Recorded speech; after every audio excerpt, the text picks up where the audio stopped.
The Oregon Ducks are ranked number 5. This is phenomenal. Oregon's going to get a home playoff game in Austin at the bare minimum. Home playoff game in Austin against a group of 5 team. Maybe Virginia if we get bumped down to 6. I'm not worried. We're in a really good spot. Shout out Tosh Loophole. He's going back to his alma mater, Cal Bears, first ever head coaching job. Thank you for all you've done. You're a finalist for the Boreals Award, which is the best assistant in college football. He's earned it. Anyways, Alabama's up to 9, Notre Dame's at 10, BYU's 11, Miami's 12. I think the committee put Alabama ahead of Notre Dame because if BYU, number 11, loses this week in the Big 12 title game against number 4 Texas Tech, BYU's going to get bumped. Miami, and then it's going to be Miami. Miami doesn't play this week. I think Miami's going to jump Notre Dame, and they're going to be the 10th seed, and Notre Dame's going to be the first team out.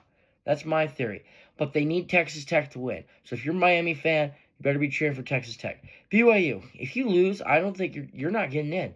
BYU has to win this game. Now, Texas, they're in a tough predicament because, the issue with the SEC this year is the SEC's played 8 conference games. So there's so many SEC teams clustered that we don't have enough data points. But the SEC, next year, once they play 9 conference games, it's going to be much more filtered out. There's not going to be as many 10-2 teams in the SEC. So, this is the issue with, the SEC only playing 8 conference games, and we're not going to have this issue.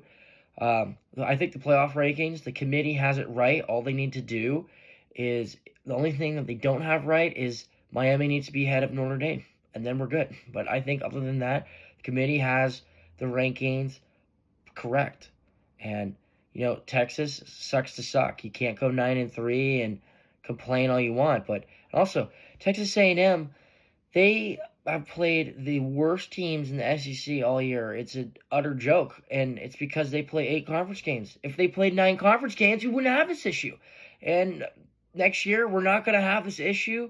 I think next year, once we go to the SEC's at 9 conference games, plus the bonus 10th game that's non-conference, but you got to play Power 4 opponent, I think that's going to settle a lot of things because this is the committee's hardest year. And, it's their hardest year. I don't know why. I think Miami is the clear team to be put in. That's all we got to do, and then we'll go from there. But same with the ACC. Miami should be in the conference championship game, but they're not because of 8 conference games. Everyone's beating up on each other, and this is what happens when the conferences are too big.